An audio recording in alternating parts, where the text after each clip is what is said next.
Қалың көпшілікке Келінжан сериалындағы Айсара рөлімен танылған Дариға Батықова денсаулығы нашарлағанын айтып шағымданды.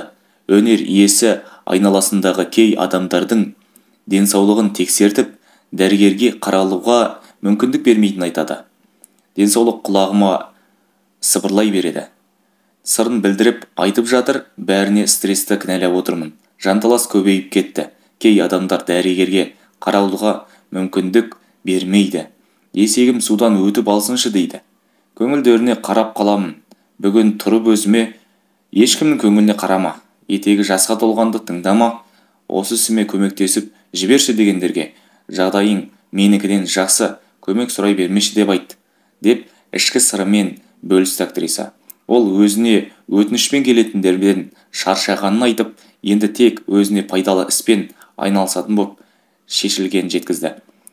Енді өзіме пайдасы болса ғана істеймін деген ойға келдім. Мұндай жұмыс бар еді, ақшасы осындай деген кісілер хабарласпаңыздаршы. Оны өзі стресс деп өтініш білдірді Дариға.